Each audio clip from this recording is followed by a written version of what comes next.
so that we can use them in sub-Saharan Africa mainly. And so tillers has at different times had quite a footprint on the African continent, and right now has very little. It's just sort of a change in leadership transition period. We're looking as a board to move back to being more active in our international work. But right now we're sort of doubling down on the local side of things and getting the collection cataloged a little better, and trying to develop some online resources so we can travel at a lower cost, I guess, for sharing that international expertise. And so my role there is, I had mentioned before, I'm on the board, and I get to teach somewhere between 5 to 7 animal power classes every year, and a handful of woodworking classes. Next Saturday, I'll be teaching like a small table making class, and then you can see my little note at the bottom. I'll be building my coffin sometime before October when I'm teaching a coffin making class. So if you want to be morbid, you can come to Michigan and be morbid with me, and we'll go ahead and build coffins.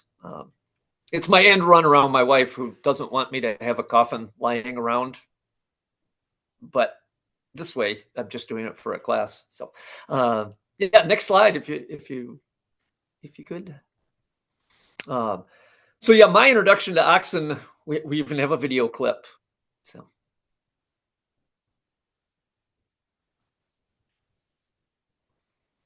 in the background is the Tillers Museum, but I took a class through the National Endowment for the Humanities. A couple of university professors sponsored it, and it happened to be hosted at Tillers somewhere early 2000s. I think it was 2006. And this is literally, for me, the exact moment when I saw oxen work the first time in the field. Dulcie, who was the farm manager at the time, was driving Marco and Polo, and I was completely mesmerized. I mean, it was like the clouds had opened up. And so then from that point on, I started volunteering at Tillers pretty regularly. And when you don't leave, they eventually give you something extra to do.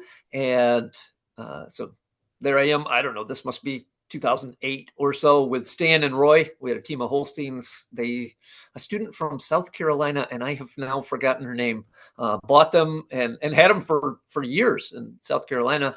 And now I'm on to being an instructor at Tillers somewhere.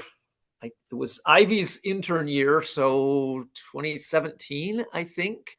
Then 2016, okay. Then Dick Rose, so I guess 10 years now.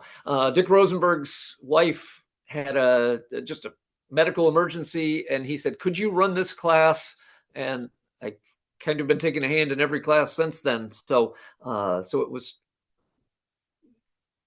just kind of for me, just a fortuitous thing that to step into that and kind of slowly progress into being a teacher. And then finally, sort of my role with oxen is I'm trying to document the people who work oxen in kind of an intentional way. And so 3 years ago now, I put out a book, an oral history of Oxen Teamsters. And it was a particular group, and I'll talk a little bit about that as we move on. But next slide, I think. And then, one of the questions I ask people when I interview them about working oxen is like, what's your favorite job to do with oxen? And spoiler alert, they all say logging. And I love logging. It's a game of Tetris in the woods, and it is super fun. But I really love carts. And so I've built a lot of carts over the years for the fun of it. The one on the bottom with the Devons there is the one that my kids built at school. That we did not build the wheels.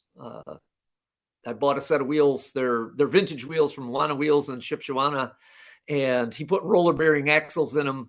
And but the kids made the rest of it, and we assembled it like literally in the classroom. And then we were hauling Christmas trees. I have a neighbor who runs a Christmas tree farm.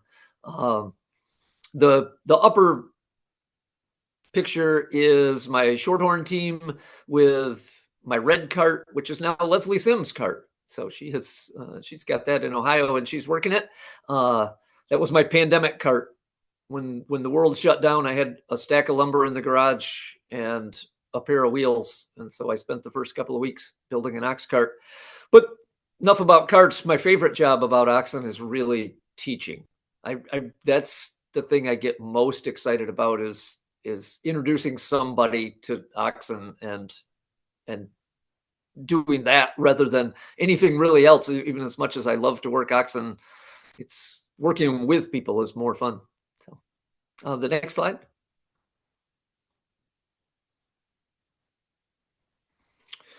And a few years ago at Tillers, I gave a talk that was all I know about teaching comes from driving oxen. And I remind my high school students to a chorus of eye rolls that all I know about teaching comes from driving oxen. But it's halfway true. And so I keep saying that. And one of the things that I have discovered the longer I've been doing it is there is that curse of being an expert. As a government teacher, I know the curriculum like the back of my hand. And in some ways, it's now making it harder because I forget that the kids do not know the curriculum or any of the background information. They need all those pieces. So sometimes being an expert makes it harder to teach something. So I'm glad I'm not an expert at it, at driving oxen. I started in teaching just as a volunteer, and we're putting air quotes around teaching. And I had no business giving anybody instruction, but the practice of going through it and talking it through helped me to really learn it. And so I hope I have saved enough of those, like that beginner mentality of what do you need to have to make it work. I suppose if I had a method of teaching, it would be a series of progressively complicating failures. I think the best way to learn something is you got to get students uncomfortable. They have to figure out what they need to know by not knowing it. And so I often will say that everything we can do had a moment right before we can do it when we can't do it. And to keep that in mind is, I think, really beneficial. So it's also, I wrote a column for Rural Heritage a couple of months ago about the luxury of oxen, and that is the luxury of oxen. I know jack about driving horses, but I know that you can't spend a week with beginners having them fail repeatedly. Somebody would die if that happened. But with oxen, you can. Like, you can get into a bit of trouble and then just tell the team to stop and deconstruct what happened and then move from there. And so my other strategy is sort of comes from being a woodworking instructor as well, is the teaching in real time, right when you need to know how to do the thing. Then I'll give you a mini lesson on that. And that's one of the real beauties of Oxen, is that they'll stand there and let you give that moment of instruction. And now let's take 2 steps and see if it works. And then they'll stop and do it again. But I stole all of the teaching of Oxen from Dulcie and Rob Burdick, who were at Tillers, and Dick Rosenberg, and I watched them teach Oxen classes as a volunteer for a decade, and so I steal a lot of their really good ideas, and I think good teaching does that. But I only have 3 original thoughts on driving Oxen, and one of them isn't truly an original thought on driving oxen. But the first one, halfway through the morning of a oxen class, the first morning, I often will stop people and say, now, just remember this: you walk a straight line and make the oxen walk a curved line. Because after watching beginners drive oxen, they don't get body position initially, but once they start thinking, if I need to go 20 degrees to the left, then I need to start by immediately going 20 degrees to the left. No other path is going to get you there. And then make the team come with you. And if you're going to take a G turn and go to the right, you need to start by forcing the oxen to move out of your way. And people just drive better when they walk a straight line and make the oxen adapt to you. And then if you know anything about it, driving oxen, which you're on here, so I'm assuming you do, there's those 3 cue systems: the body position, what you're doing with the stick, and your voice. And I guess original thought is, anytime you really want to do it well, pick one of those cue systems and abandon it just briefly. Like, stop talking to the oxen, just drive them with a stick in your body position, or just talk to them and use the stick, and don't move your feet. Don't get out of their way. Just, make them do whatever. And that I think is a really helpful tip for most people when you're having one of those frustrating days. I think it kind of bails you out if you stop and sort of metacognitively think, well, what's going wrong here? Drop a cue, and I think you'll find that things are better. And then the third one is, it's not really a tip for driving oxen, but the students who immediately go home and teach somebody else to drive oxen, whether it's a parent or a kid. Brian and Leah are on here, and I think they're very good at it because they have gone home and taught each other to drive oxen. That I think those type of things are just super useful. Annika Baird has started running, oxen workshops back in Wisconsin, and I'm sure she's fantastic at it. And maybe even more so for her, she's fantastic at it and getting better at the ox driving by being a fantastic teacher. So, the next slide.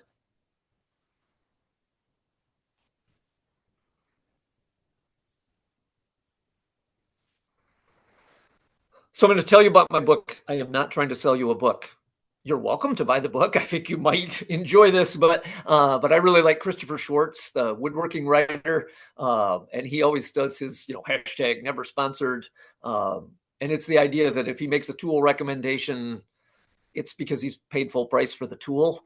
I try to do that with oxen stuff. If I haven't done it myself, I don't want to recommend it to you. But spoiler alert, I get a kickback if I sell a book. So I feel like a doofus telling you to buy a book. So I'm not trying to sell you a book, but let me tell you about my book. If you want to go to the next slide. I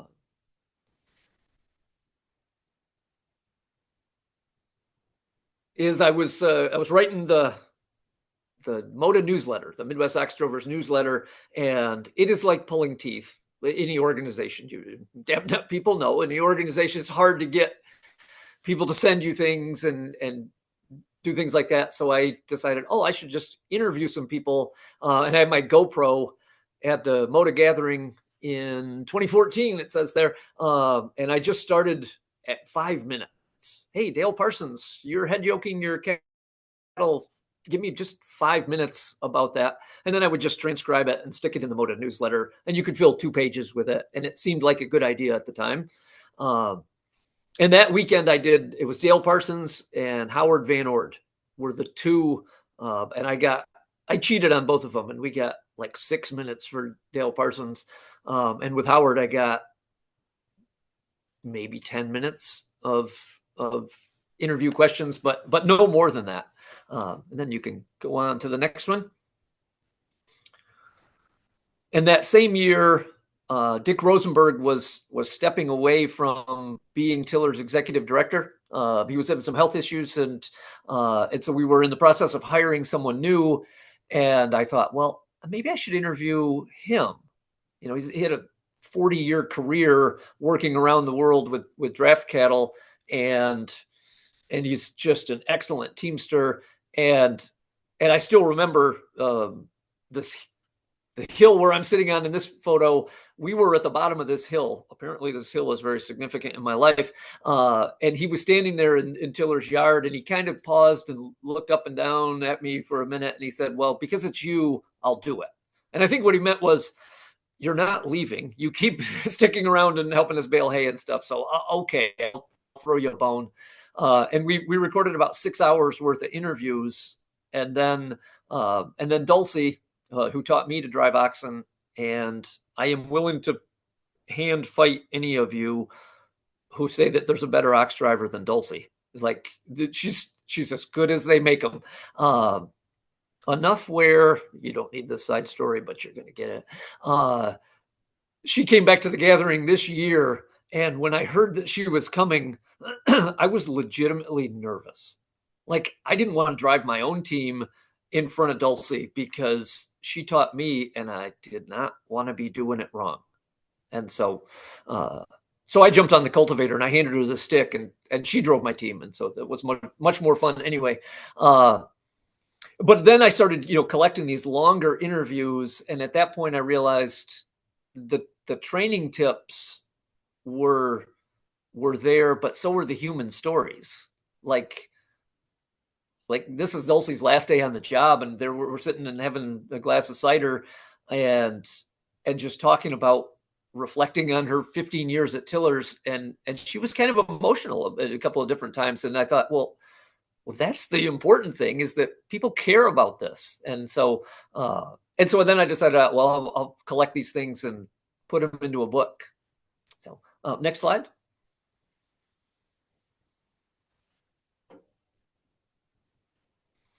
And so then I started to lie to people and tell them, oh, I'm writing this book, and when is it coming out? And I would just, it's a 5-year project. It's, it's going to take me a while to do these things. And it was an 8-year project, I think, before it went to publication. And I self-published. It's not like there's no publisher in America that's going to touch this book, but it was, I at that point though, I was committed, and I said, well, I just need to start doing this. And I had a list of people that I was going to interview. And then I very proudly told Ruth, she was a student in the class, and I was telling her about my 5-year project. And I very proudly said, and I think half of the people I've interviewed are women. And she very helpfully said, and how many are people of color? And so then I looked at my shoes and shuffled for a while, and so none so far, I don't think. But so the quest continues, I suppose. But yeah, it was a 5-year project, and I just started checking people off of my list of people that I knew. The slides here, we're not going to play these clips. There's a couple of videos, and there's some interviews with Dick Rosenberg, and then Ruth and I were talking earlier. There are some like book trailers that I did for the book that have some of the interview clips. If you would like any of those afterwards and you'd want to watch them, then send me an email, and I will send you a link to them, and you can watch them at your leisure. So the next slide. And then once the project really was taking off, then people started to recommend other people to me. Oh, you should really talk to Jim Slining recommended. You should really talk to Lisa Carpenter. She was at the time just had left being the Oxen Teamster at Colonial Williamsburg, and she was coming to Tiller's on vacation because she lives one county over from me. And so we sat down for a couple hours one day, and then Jim Slining again at Tiller said, there's my friend John Scarlett is who's in the upper photo there. He was a homesteader and a blacksmith, and you should interview him. He's having health issues, and it would be really good. He homesteaded with oxen for 40 years. And so I did. I interviewed him in 2017 in the summer, and he died that fall. And it's still my favorite interview of any of the ones that I've done, because he was fully aware he was dying, and he wanted to tell the story. And I stumbled across, after I published the book, I stumbled across a note on my desk that had his phone number, and I called it up and talked to his wife, and she was unaware that he had talked to me. So she didn't even know this interview existed. And he said some just lovely things about his wife being the best person he ever met. So I sent her a copy of the book. And then his brother sent me just a treasure trove of photos. So I was very glad that I took Jim's advice and interviewed him. So, and then, next slide. And then I started to arrange some group talks, just putting a couple of different Teamsters together. Zoom was really helpful, or FaceTime or any of those, and did one with like a bundle of historians, Ava Merrigan and Ben Baumgartner, from 3 different regions around the country, and then Tom Jenkins and Kevin Cunningham. So both sides of the country. And I was the stranger. I didn't realize that they knew each other, and I didn't know either one of them. But they sat down and did an interview with me, and they were visiting like the old friends that they are, and I was trying to work an interview around that. But that was fun to do that as well, because people start bouncing things off of each other, and then I just try to stay out of the way. So, which is akin to a tiller's class often, is that everybody is interesting, and if you stay out of the way, you might learn something. So, is that an air share on the right? It is not. No, that's Rust. He's a shorthorn at Colonial, Pennsylvania. I think he's in semi-retirement now, but he's still around. Yeah, he's a big roan fella. Sorry, I was looking at the chat if you're wondering why I was taking a complete non sequitur. And then, like, my introduction to the book is, I quote the Lou Gehrig Pride of the Yankees speech, "The luckiest guy in baseball." And I still feel like 3 years after publishing this book, I still feel like I'm the luckiest guy in ox driving. I didn't know Tillers was there, and I live 40 miles away. And so that, I think, has been just transformational in my life. And then to find out, wait a minute, there's this group of ox drovers who shows up every year at Tillers and holds an annual gathering, and they won't laugh at me when I show up. And so I think that was really, for me, I mean, I know that it's changed the course of my life. And then at the time at school, I was teaching filmmaking at my high school, and we were just doing a lot of interviewing, and I found that I really loved interviewing. And so at that time, it just seemed like, oh, this is the logical direction to take. Is I love oxen, I love interviewing, I will merge the two of those. And then Elmer Smith was an influential guy in my life. Elmer Smith is the brother of my uncle. So my aunt married Elmer's brother. And so I'm not a blood relative of Elmer, but he was this old dairy farmer in my town, and I'd help him build fence and all these things. And when he was 90 or so, I just was sitting with him at a graduation party, and I started asking him a few questions about his service in World War II. And I found out he was first wave 0 hour at Omaha Beach. And he told me everything about that day that he could remember. He was shot in the hand and transported back to England and all of that. And I said, could I interview you sometime? And I procrastinated, and he died. His daughter interviewed him, and there's some good stuff out there, but I just feel like after that I didn't want to squander the next opportunity. And so I was trying to be pretty intentional about that. And then if any of you have read Angela Duckworth's book, Grit, we think of grit being like, I don't get deterred from setbacks and all that, but it's not really that. It's picking something and just hanging with it for 2 decades. And so I feel like, with ox driving and interviewing people, I've been able to come across all of you wonderful people, and add some extra meaning along the way, if that makes sense. And then I got to give a call out to the lower left photo there. That's my daughter on her 10th birthday.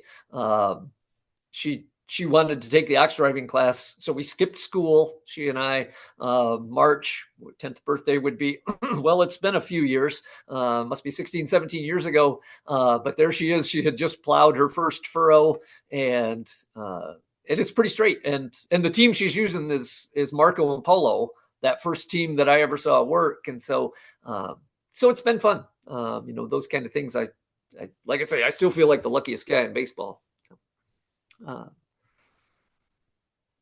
next slide.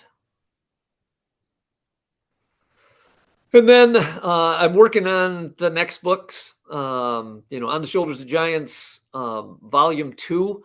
So I was intentional in the first one about avoiding the Drew Conroys and the Tim Huppies and the New Englanders, just because I thought that's been documented. So I was trying to find those folks who were doing things that are maybe a little more unusual. Luke Connor doing, movie work and stuff like that. And then for the second volume, that's dumb. Like there's stories as well there. And so I have interviewed Drew Conroy. We did 2 hours probably. And it's a lot of stuff kind of focused on when he's a 10-year-old kid learning to do this, and the Teamsters that influenced him and what they told him and some of those things. And I spent a couple hours with Tim Huppy, and it's, on that role of what was it like he'd met his wife in the fair. Like Oxen has been the central event in his life. But then what was it like to transition and be the 4-H leader for your own kids in some of that. And then Klaus Kropp in Germany I've got a couple hours of interview with him, and so it's going to be kind of those ones I'm trying to assemble. Somewhere my computer has gone haywire, and there's a couple of lost interviews that I hope to recover. I don't have high hopes for him, but like Leslie Sims and some other sort of novice women Teamsters we did during the pandemic that I don't know where the interview went, and I'm still looking for it and hoping to find it. But some of those that, kind of the roundtable discussions of those that would be good. And then, all the folks that since I started in the first project, like Ivy, like Ruth, Brian and Leah, those folks who are now the experts, I think catching them at the right time now to say, well, now you've done this, but it's still fresh in your memory how you got there, I think would be super useful to document. So all of you should expect that I'll start bothering you soon about that. I do want to write a training manual, but just format it very differently from the Drew Conroy book and the Carmen Legge's book and the Ray Ludwig book, which are all fantastic and different, but they all kind of like, this is the way you do it. And I think training oxen is a series of questions. Are you going to halter them, or are you not going to halter them? And then, explore just what's your range of options to think about that. Are you going to use bottle calves? Are you going to use calves? Are you going to start with adult animals? Let's just talk through the pros and cons of each of those. So not a training manual that anybody would read, but one that they would refer to, I think would be maybe helpful. And then I have another book kicking around my head that's oral history, but it has absolutely nothing to do with oxen. So I won't bore you with the details. But then you also would notice in these photos, it's 3-pad collars. The one is my Zeus wearing a 3-pad collar at a Moda gathering. Klaus is kind of walking us through it. It's not my 3-pad collar. I borrowed it. But I've become enamored with the idea of the 3-pad collar. And then the other one is this Enyo. It's Klaus's one of his personal oxen in Germany last summer, and that's a really nicely fitting 3-pad collar. And so I've started to build 3-pad collars, none of which work very well yet, but I'm hoping to get there. And the ultimate goal would be, all of you tinkerers and prototypers in there, the ultimate goal would be to make one almost entirely or entirely out of PVC pipe, like large diameter, like 3-inch external diameter, maybe 2-inch internal diameter PVC, because it's available internationally. And a single like milk cow, possibly with no training, could be haltered to do weed control, and a 3-pad collar would potentially simplify and would be less likely to be stolen than something that looks useful. And so I hope to by summer have some prototypes going there. But I digress. Sorry. Next slide. So, and then speaking of next summer is now this summer, and so you're all invited. We are throwing a big draft kettle party at Tillers International. Klaus held a symposium, an international symposium at Lorsch, Germany, 2024, I think, 2024. And then I visited him last summer and just thought, well, we should continue that. And the thinking was that would give us a chance to sort of reestablish Tillers as doing international things. And so concurrent with the Moda gathering in June, it's a Thursday through Saturday, and then the Sunday is the rest of the Moda gathering. We're going to host this symposium. Ruth and I have been going through the proposals, and I think we've got them.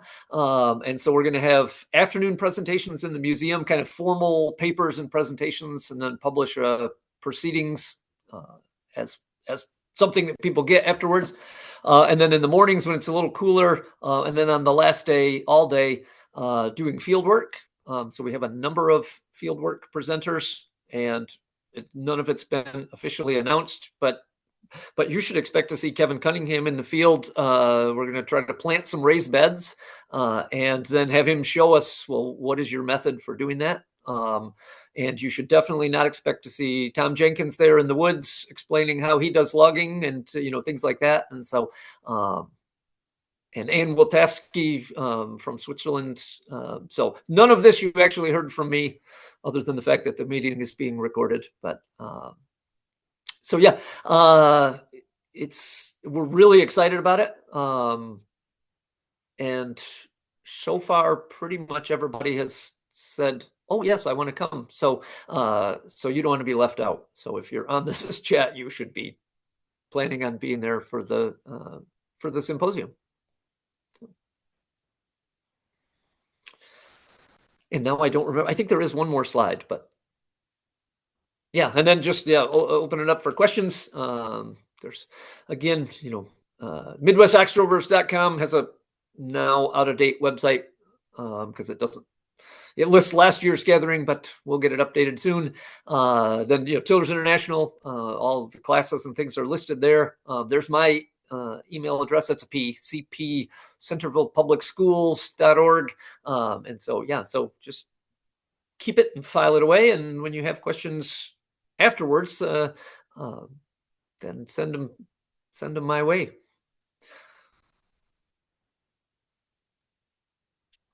Awesome. Thank you so much, Rob. If y'all, because I do this in my own teaching, if you want to unmute and we'll give Rob a round of applause. So we love an applause. Thank you. Thank you.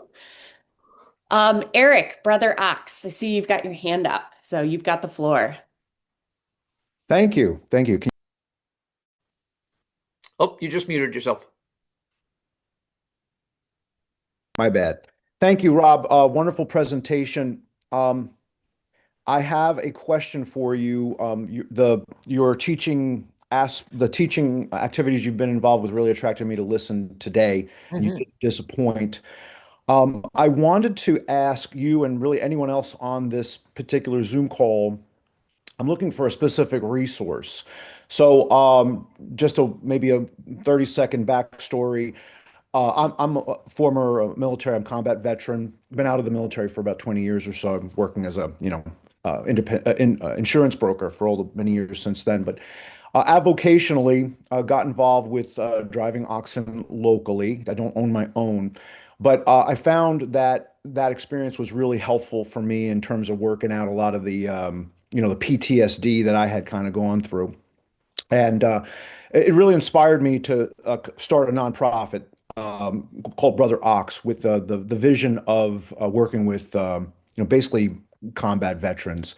Um, and in my initial sort of pass of that, I really was looking for resources of people who were doing any kind of bovine assisted therapy. Of course, the equine field is pretty has got a lot of resources.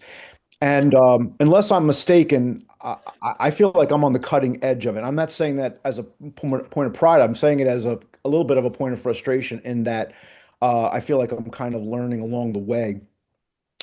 And so my question, that's my long way of asking a question. Are you aware, or is there any place that you could point me to where I could maybe tap into a brain trust of people that have done that, are doing it? Really almost from the title of your book, I want to stand on the shoulders of somebody else who's doing it better or has already been, just doing it. Um, I'd like to get your thoughts on that, see if there's any resources, and if anybody has some ideas, maybe throw it in the chat. I would be very, very grateful for that kind of feedback. Uh, well, first you said you're driving oxen locally. Where? Where is local for you? Upstate New York, near Albany, the capital. Oh, okay. Um, well, feel free, anybody else who's got a better answer than the one I'm going to give. I have a cousin who does, he worked with the 10th Mountain Division in upstate New York. And he does equine therapy with veterans. And then we have a group that comes to Tillers now, I think, and is doing equine therapy through the VA. There's a VA hospital close to us in Battle Creek, and I will see who their person is because I have not been there when they were doing that. And then Ivy has got in the chat there. But yeah, Elsa who was at Tillers for a while. Yeah, she might have some really good information on that. But it's interesting that even you with the first couple people that you thought about, they're doing equine assisted. That's definitely there out there. There's definitely groups and people doing equine assisted therapy. But as I say, I think there's a different element to working with bovines, and at least that's where I'm coming from. So I appreciate that Elsa recommendation. Definitely reach out to her and see what her thoughts are. But yeah, if anything comes to mind, please let me know. Mm-hmm. Eric, I've got an idea for you. I came across this book. It's called Cow Puppy. It's by Gregory Burns, and he's a neuroscientist. And what's so interesting is he has his own herd of, they're more of a small breed. So, it's not breed specific. You're looking for bovine information. Well, he's a neuroscientist. And this book is really interesting. He talks about the different types of testing, the data collection, the experiences that he has within his herd, that he sees how other people interact with bovines. There could be, I don't know, this isn't going to be a resource for everything, but it could be a tool in your pocket, I appreciate that. That's good. Cow Yeah. Puppy, right? Yeah, Cow Puppy. Cow Puppy. Yep, by Gregory Burns. I will definitely check that out. Thanks, Leah. Yeah, and he makes a lot of interesting associations. I know you're talking about equine therapy, but he makes some interesting associations to dogs, to the canines. And, as a species, we've really come to look to them as our best friend and our service dog. And there's a lot of connections there. So he found a lot of interesting overlaps with the canine world too. So yeah, I hope it helps. Thank you. No, I appreciate that. Very, very appreciate it. Thank you.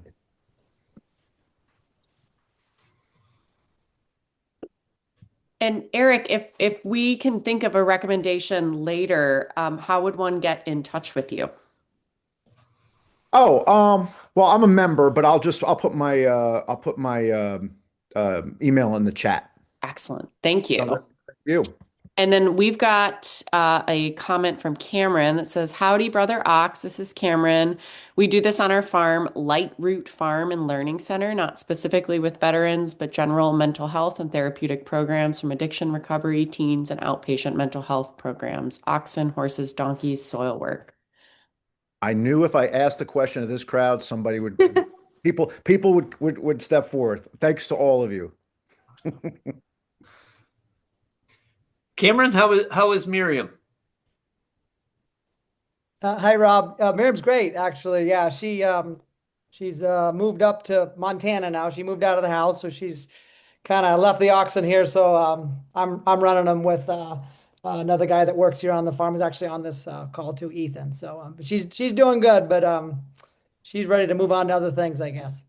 Yeah, well, tell her I said hello. I will. Thank you, Rob. She really enjoyed her experience at Tillers, and she learned an awful lot. So thank you. We laugh about it often that when she came out for the class, Linda, who was office manager at Tillers, she gave us all a stern talking to of making sure that we did not let her starve over the weekend and make sure she's eating. We all had a list of things. Yeah, she was a growing young girl. You got to keep them fed. And I see you're working your team with 3-pad collars. Yeah, like both, but we started with a 3-pad collar like last year and a half, and single 3-pad collar work. So not as a team yet. And then we've kind of transitioned more, we're not transitioning, but we just added the other element of actually driving with halters and like a chain over the nose or twine or whatever you want, just to get a little more pressure and like halter driving. So starting that, integrating that into as well, which is really actually exciting. As coming from a draft horse person, I've been doing draft horses for probably 25 years. It's amazing how, soft cows can be, and very amenable just to halter pressure, So I was really impressed how that's going so far. Mainly just pulling a cart and pulling sleds, feeding hay, but maybe more gardening this year, like in gardens and row crops. And where'd you get your 3-pad collar? Okay, there's a guy in New York who's been making it. We've just had him make a couple. I had somebody else, a friend of mine, Amish guy in Wisconsin, start to make me one too, but he's still figuring it out. But it's Anna Peck is part of your group, recommended me to somebody Troyer. Sorry, I forgot now. Or no, yeah, Joe, no, I know who she uses. So yeah, Joe Hostetler. That's who's yeah. And he, I've had some that are, really it's the collar part that I care. That's a little bit, I'm trying to figure out how to make on my own. I'm excited that you're trying it too. The harness part's, fairly easy to adapt to a cow since I have already plenty of horse harness, but yeah, I like it so far a lot.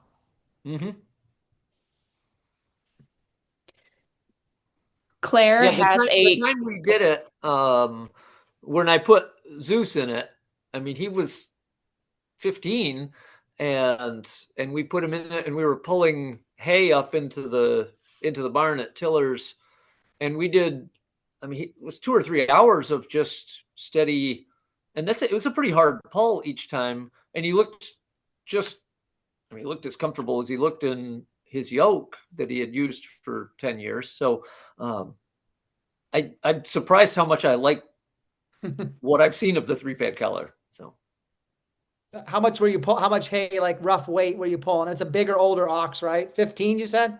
Yeah. That's amazing. How much weight you think it was as far as like a skid? Oh, I don't know, a couple hundred pounds. Yeah. I mean, it wasn't, it wasn't plowing and, in terms of the weight, but there were a few times when it was probably more than 200, probably 300 pounds. And I'm just trying to think of the pulleys. I think it's just a single So they'd be pulling all the, there's no reducer sure. to it. So Yeah. so a decent load for a short distance, but not anything where you would, I think you would struggle to do it for 20 minutes sustained effort with that, but 20 seconds and then the trips and releases. So Cool. That's cool. And Claire has a question for you, Rob, in the chat and for the group. Would you recommend any resources to learn more about head yokes?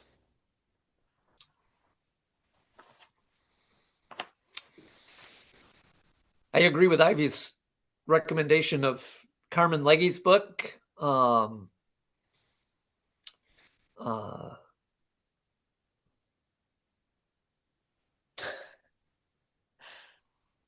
Dale Parsons. Yeah.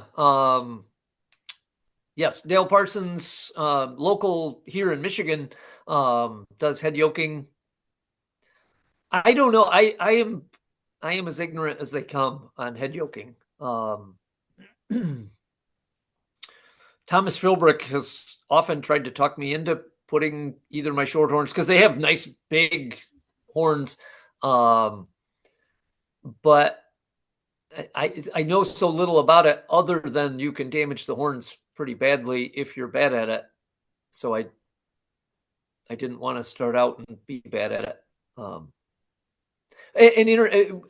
I've always stayed kind of focused on the neck yoke, and now the 3-pad collar, just because of its international applicability. And so I suppose I'm the wrong guy to ask, because I'm worse than ignorant. I'm willfully ignorant of the head yoke.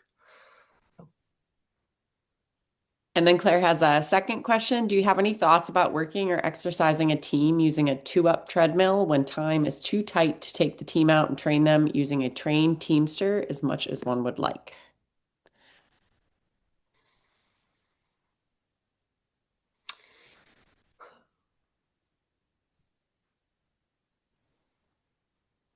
I don't. I mean, here will be my long answer I don't, but because I don't have a treadmill. We have a couple of them in the collection at Tillers, and I have seen them at Horse Progress Days, and I suppose sometime I should just ask somebody at Horse Progress Days, hey, can I put my team in there and see what happens? Although I'd hate to do that with the inevitable crowd that you would draw at Horse Progress Days. And if somebody reminds me, I'll tell you my Horse Progress Days story. But my longer answer to the question would be,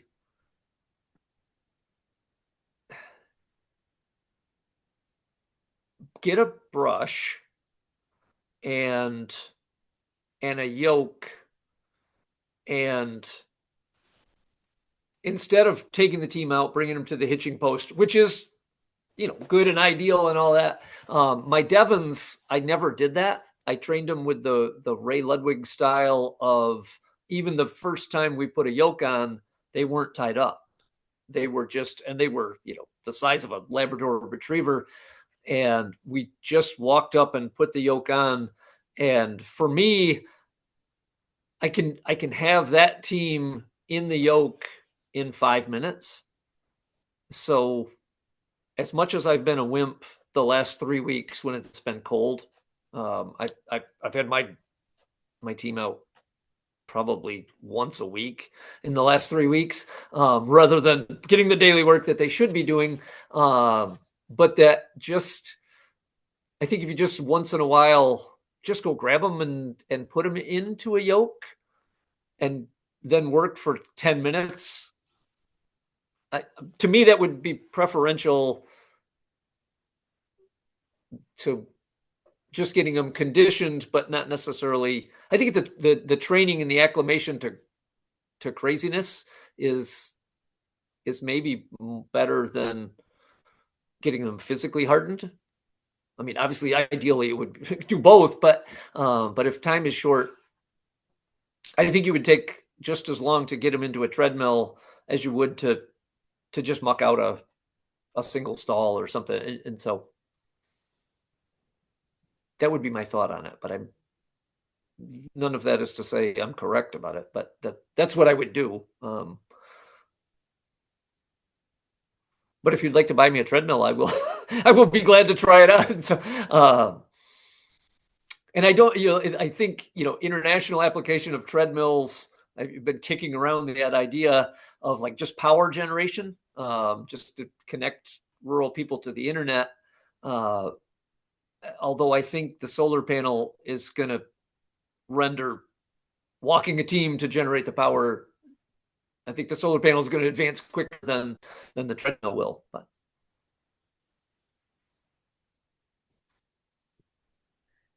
Claire, something that I'll do when I am like I only have 15 minutes, and that includes the time it would take to yoke up and unyoke. And my boys are not as well trained as Rob's Devons. They're not going to stand untied.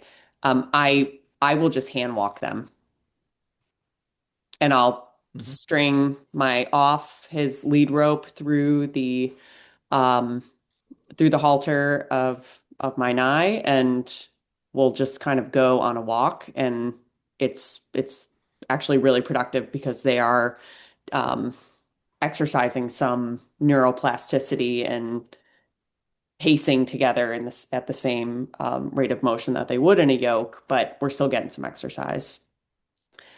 And we are receiving requests for your horsepower days story, Rob. It's not that good of a story, but so we went to. I took the Devons to Horse Progress Days. I thought Tillers was having a table, and there was going to be a number of people there, and so it was on 4th of July this year. And I hate trailering animals. That's just my wife's truck is too small to trailer the animals, and I have a Toyota Corolla with hybrid, and it's definitely too small. And so I borrowed her truck, and I drove up by myself up to Clare, Michigan. So it was 3 hours each way. And 4th of July in Michigan this year was like 4th of July in Michigan. It was really just beastly hot. And we arrived late and had to enter through the everybody walking in gate, and then walk through the midway to get to where we were going. And 10 minutes later, we had to. This is all the setup to the story, but just so you've got the stage set, and then we had to hook onto right behind a horse and ahead of another horse. It was a roller crimper, and so we had to walk through these head high green oats to do that. So needless to say, the whole thing was a little stressful, and I was just a little out of sorts and out of my element to do that. And Tillers did not have a table there, so there really wasn't a lot of support. I was kind of on my own to manage just a huge amount of chaos. So then when I got a little more comfortable, we were wandering around, and I walked over to the logging area, and if you've not been to Horse Progress Days, it's 10 to 20,000 predominantly people from the plain communities. And so would you like to pull something? Somebody shouts. Yeah, sure. I'll hook onto a log. And then they get on the PA. Hey, this guy with mules. Wait, they're not mules, you can hear him say. And so this guy with oxen is going to pull a log. So then here come all these Amish farmers, arms crossed, wanting to see, like, what is this lunatic going to do? And my Devons are pretty good. I mean, they could put on a show if you need them to. And so I just decided, well, we need to put on a show. So I just grabbed the chain and was driving them from behind, and immediately go in there and hook onto whichever is the biggest looking log that we have. Hook them, go, weave right around. We do a couple of loops, bring the log back, and then unhook from behind as well. Get right between them and back, boys, and they just come backing up. And I hear one of the Amish farmers, my horses won't do that. And I thought, it's the whole thing's a house of cards. They're about to be overheated and just start misbehaving terribly, but we got away with it that time, and so so that was good enough that we started charging out and cut our losses and maintained a little bit of somewhat authority, I guess. So.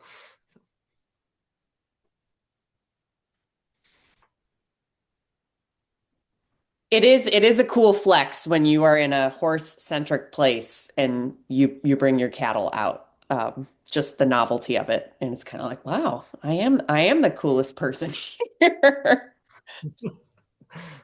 So I have a question, and one of the things that I really loved about taking, and I was so glad that like you were my instructor for the first ox driving class that I ever took, was that I was asking you 1,000 questions, and as a good educator, you answered a lot of them with, in theory, yes, that should happen. In practice, that doesn't always happen.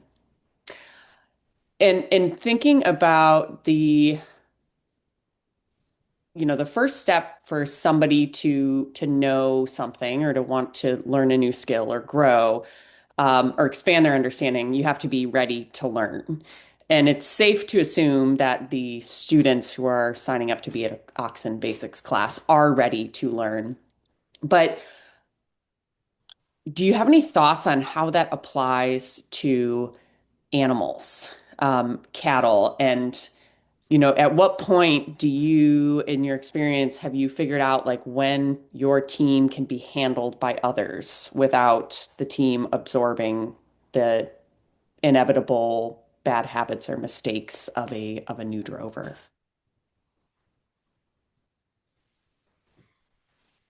I have bad short-term memory, so I cross my fingers when I don't remember something. But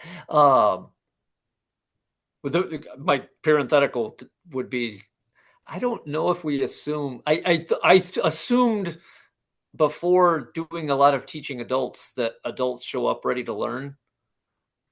Sometimes they do, and way more often. And at tillers, that's way more often. They do show up ready to learn. But they don't always show up ready to learn.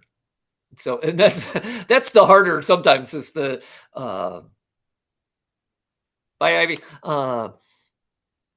That's the harder one is what if they don't want to learn? But yeah, how do you know when the animals are ready? I don't know. I really liked when you took the class, that was a fun group, but Mac took it and Dale Torma. And we're thinking a lot about Dale this week. He lost his son, and Dale is a gem of a man. And he said, "Aren't we giving your team bad habits that you're just going to have to train back out of them?" And I think I said, and I hope I said, "Yeah, yep, you definitely are." But I think to me that's always kind of the fun of it is when is the team ready for somebody else to drive them? My answer would be right away for a number of reasons. I think greatest among them would be if somebody else is driving them, you can step back and watch your team from an analytical level. Rick Thomas at the Berry Center, he always tells when he was at Sterling, he'd tell his college students to get the drone going and just imagine what does it look like from a drone level, what you're doing. And I think having some other human in there is pretty good. And I think then the secondary reason is the other person who drives them might be better than you. And, the number of times that, Thomas or Zacharias, the international staff, the Mozambican staff at Tillers would come up and, Rob, can I drive your team? And they 100% of the time do not ask what are their names. A lot of Americans will show up and, hey, which animal is which? They didn't even bother to. I don't even think they considered that the team had a name. They just, Zacharias took my Dutch Beltons early on, and he immediately had them doing things that I couldn't do. And you, Ruth, took Bertus and Cassius and had them pivot all the way around you with nothing but voice. And I don't think to this day they will do it for me, but they did it for you. And I don't know what the difference was, but I should have watched closer, I suppose. But no, I think you would always, unless runaways are a concern. And I mean real runaways, not they're going to run 30 feet. But a real run, then I would worry about that. Yeah, I My appreciate cheating that. trick, if you take oxen somewhere to do that, is to put just a temporary wire around whatever area you're working in. Mm-hmm. I think mentally the oxen feel like they're contained at that point, but even though they're not, but that's what I did at school. I had high school kids driving them on the school grounds, and they weren't really contained, but in the mind of the animals, they might have been contained. Yeah. Yeah, I appreciate that, because I noticed that with my boys. I got them as yearlings, so they were pretty handy, but I was the only one who drove them for 7 months. So when I showed up at Moda the first time with them, I was like, shoving the goad in anybody's hand. I was like, please take them, because they are so attached to me. And I think we had Klaus there that year. Or maybe it was the second year, and especially him. I was like, please, like, take them. I'll see you later. But yeah, thank you. I think Eric had another question. I just wanted to make sure I wasn't monopolizing. Rob, you've been talking a lot about sort of successfully teaching the community of people that want to learn how to drive oxen, and it sounds like you have a lot of experience there. I'm wondering if you've had, or what experiences you've had where you're interacting with the public where they don't understand what you're doing. They don't understand why this is even an activity. How you have maybe described what you're doing to people that are just observing for the first time, how you describe the benefits to them. Have you had any experiences like that, and what have you said? I probably have as much, if not more, experience doing that. Just we do events, in horse progress days, and then the town I teach in has a very sizable plain community that does a harvest fest, and I just show up and bring the oxen. And then the hauling Christmas trees for a neighbor. Just Black Friday, we always go and do that, and then just all the tillers events.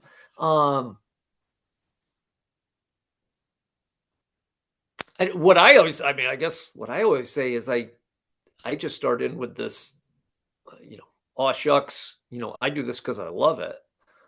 Here are the benefits. Here's why this was done historically. Here's why somebody would do this in lieu of a tractor, and kind of give those. I guess my boiled down answer would be, I think the best way to really think of it is, we've all been on a museum tour with somebody who was just reading the script. I think you want to meet people where they are.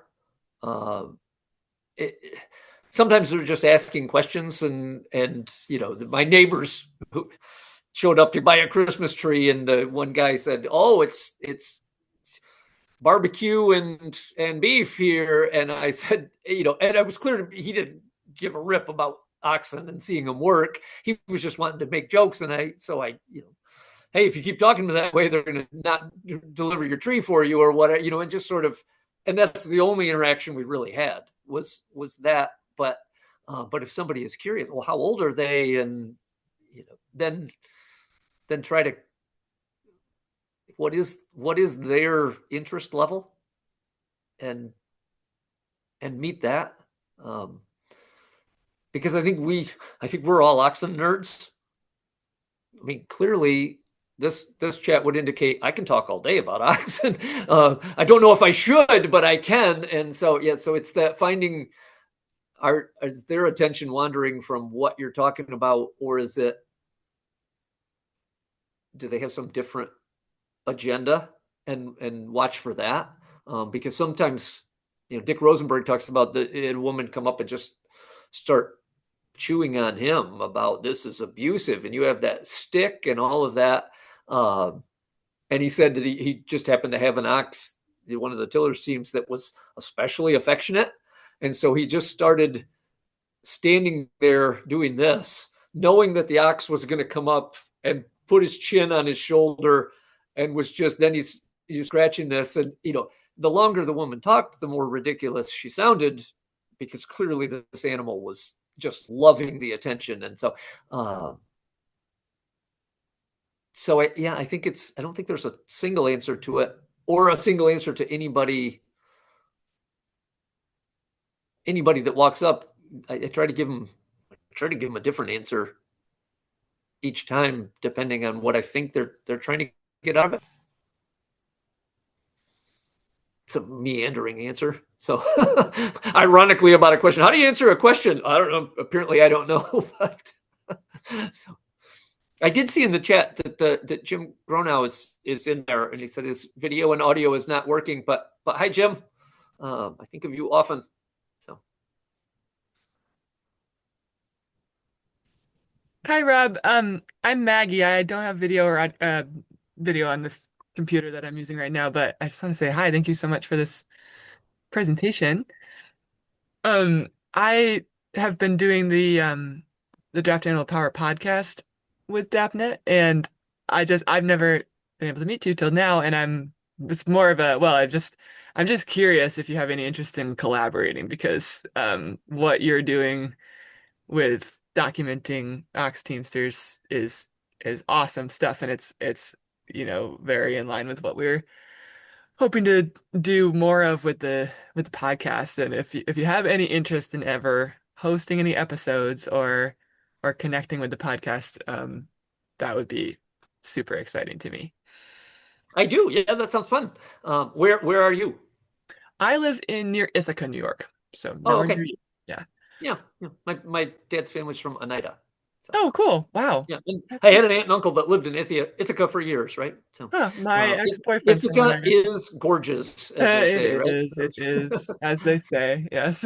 Yeah, I'm out west of Ithaca a little bit, but that's the main metropolitan center that we all orbit around. Yeah, no, I think I think getting those stories down, because the alternative is, in 1850 there would be some writing about oxen, but it's in newspapers. If you can do newspaper searches, and you can get those occasional tips or that profile, because they were filling column inches with some farmer, and you can get some tips that were documented. But in the 21st century, you might see it on YouTube, but you were not really capturing any of the real meat of that, unless we're intentional about it. And so I think it's great that DAP is doing that. Yeah, and we want to. I'm a full disclosure. I am a horse person. I'm here in this chat. Nobody's perfect, but I like, and I feel like I see slightly less. Maybe I'm not in quite the right circles, but slightly less information and examples and mentors available out there for the ox people. And yet I also see it sometimes. Honestly, I spent the morning with my horse and she was being a real pill, and I I sometimes wonder if oxen are more accessible to people. So I definitely have an interest in making sure that the podcast is really showcasing the diversity um of draft options and like doing an extra good job of bringing all that information and that stories and knowledge to the fore for the ox part of the world. Yeah, there was he came to Oxen Basics. He is in Georgia. Slim. He was starting a podcast specific to oxen, but then I think he started collecting interviews, but then didn't go any farther with it. I'll see if I can, if I remember name and email. I will try to get that to you as well, Awesome. because I think he had a similar interest in documenting those things. And for me, the hard thing is then transcribing and trying to get it there in a fairly usable form. But the podcast solves some of that. Yeah, I'm putting my email in the chat for you. I think the podcast it's a nice, easy way, pretty low barrier to entry way to get these interviews done, not having to transcribe anything. And we also just, I don't want to monopolize, but we have recently have landed some funding to work on our podcast and to produce more episodes. So we will soon have a paid audio editor who can very good. who can make these episodes, make it even easier for us to do it. So yeah, if you maybe we can connect, and I would love to have you host some of episodes interviewing some folks if you want to. Yeah, that sounds fun. Wonderful. Hey, Rob. Yeah. Hi, this is Vicky. I'm up in Maine and I teach large animal emergency rescue. And when you mentioned about your truck being underrated for hauling cattle, I said, okay, I need to ask this question. I deal mostly with 90% with horses, occasionally get a call regarding cattle. In the event you were traveling with your oxen and were involved in an accident and you were being life flighted or something, and we were trying to right the trailer or extricate your cattle,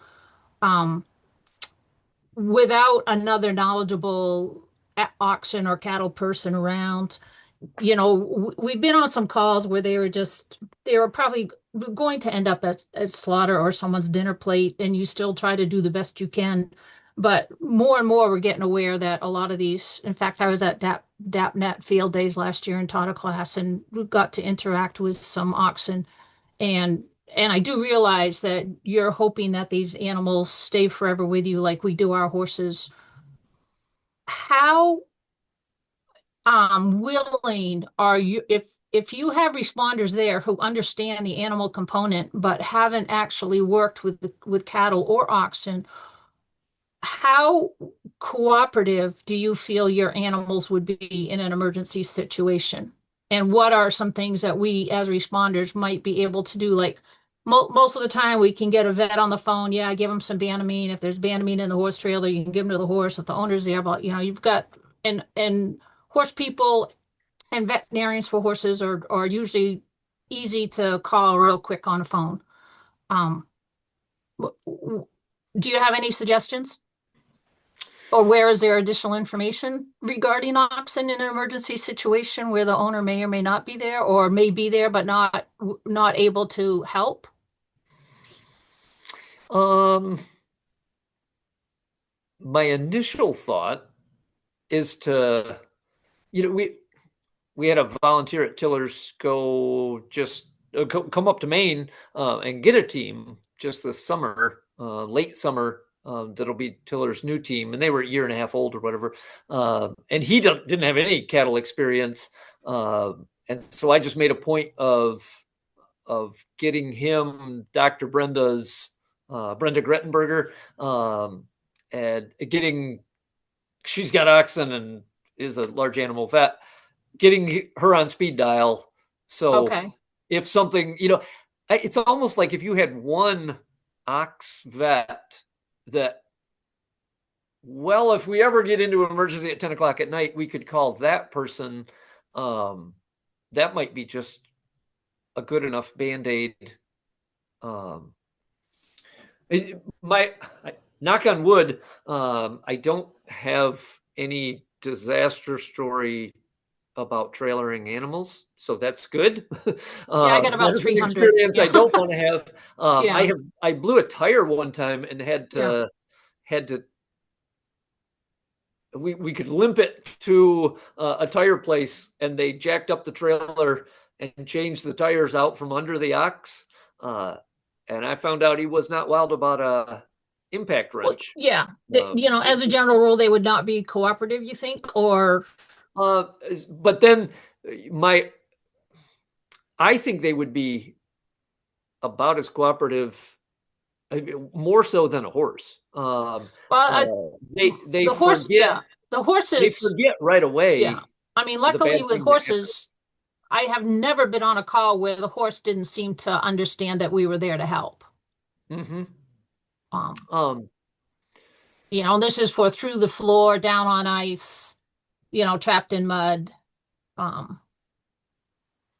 Yeah, no, oxen would be way more, I think, way more cooperative and safe to be around than a horse would, I think, in an emergency.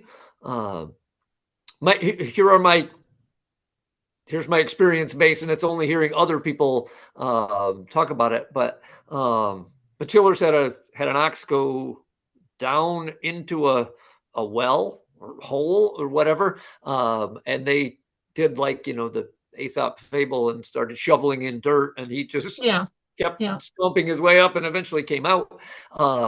And the Tillers had a very big team in a trailer that, as the trailer came up over a hill, the team stepped back and unweighted the back of the pickup truck. Wow. And broke the hitch and rolled the trailer. The truck stayed upright, so thankfully the people were unhurt. But the oxen that were on their side in the trailer, and John Sarge had to go in and untie them and help the one shimmy out. And he said within 2 minutes they were standing at the side of the road grazing. Yeah. They just sort of, well, I guess we're out now, and loaded themselves into another trailer the next day, which I think is the more surprising thing. But John always said that ox from that day never trusted him again. Huh. He said, I wasn't driving the trailer, but the ox didn't know. He said he was the guy who came into the trailer. So I think they may hold a grudge over it, but no, I think. Yeah, they would associate his scent with it. Yeah, is free.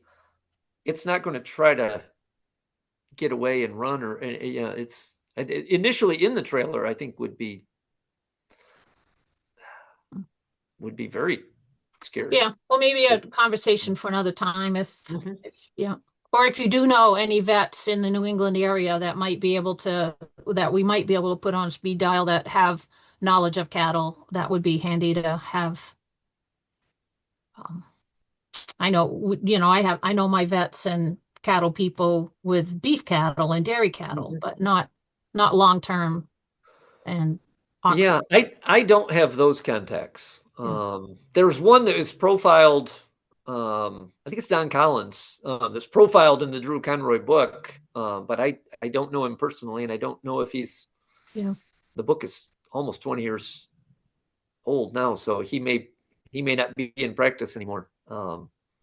I think for people getting started with oxen, I think one of your earliest locations before you get to cattle ought to be a fairly local large animal vet.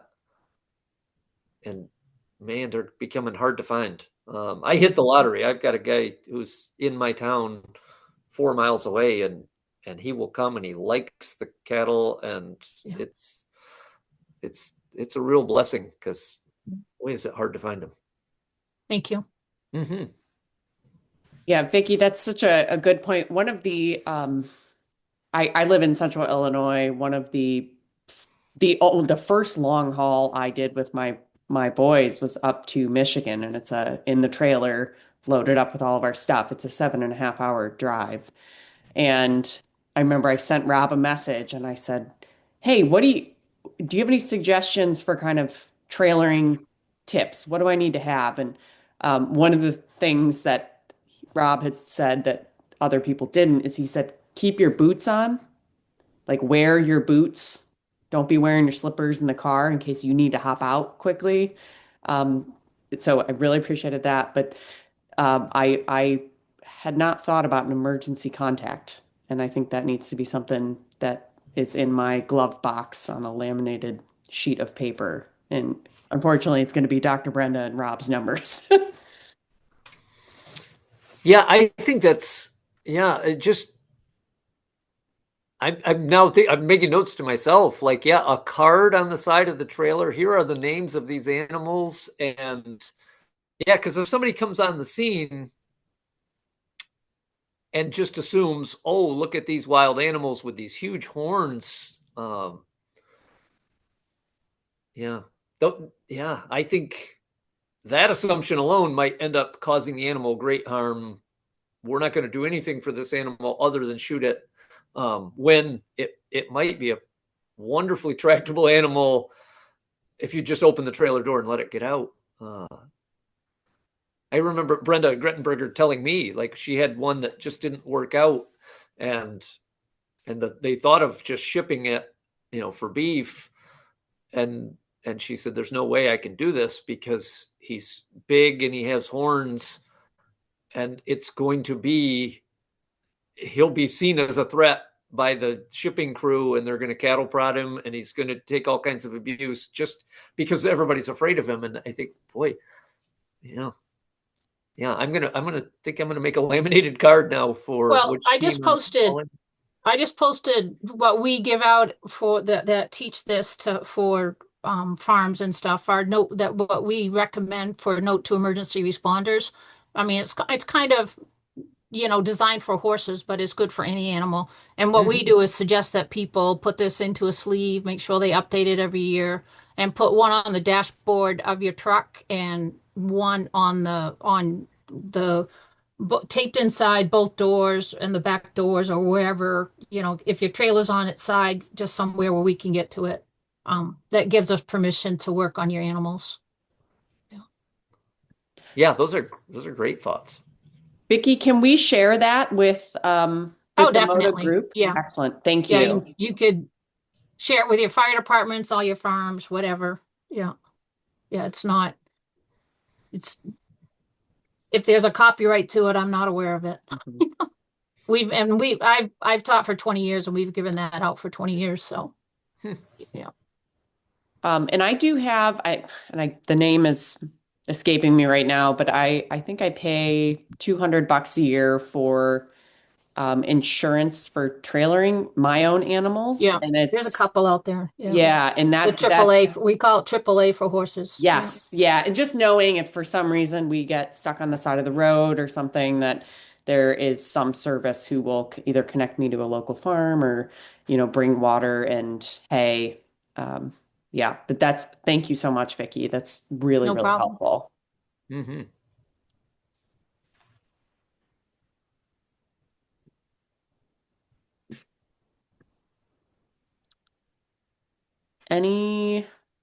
Eric, I will get you the name of that. But any other questions for Rob?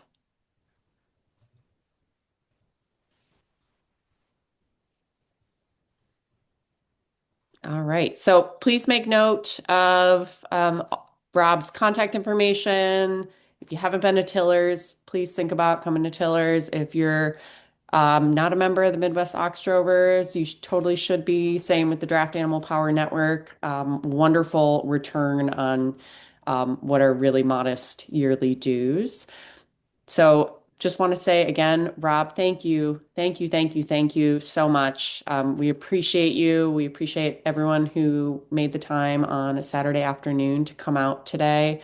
And we hope to see you. Let me tell you what our next DAPChat is.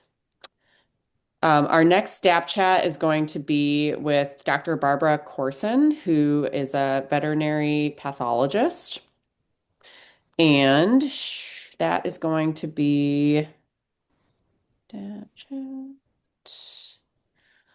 Let me stop sharing real quick.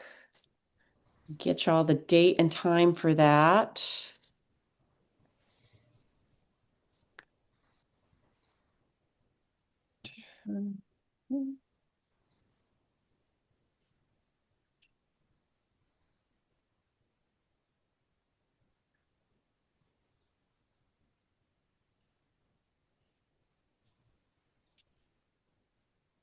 That's going to be February 28th at 1 p.m. Eastern Standard Time. The focus of Barbara's talk is going to be about working animal welfare. She is brilliant. She's been working in the field a long time. I've seen her present before. Excellent presenter, really dynamic presenter, just like Rob. So we hope that you will join us then. And then we are also going to have Angela Patterson talk about her vegetable farm operation that she runs in Sweden, mostly off of ox power. And that's going to be March 28th at 1 p.m. Eastern Standard Time. So again, thank you so much. Appreciate you spending the afternoon with us, and stay warm and go get your critters out. Thank you, Thanks, Rob, everybody. and thank you, Ruth, for organizing. Yeah, thank you. Eric, if you want to hang back, I can poke around on my email and look for that insurance info. Thank you. I will hang on. Cool. Thanks, y'all.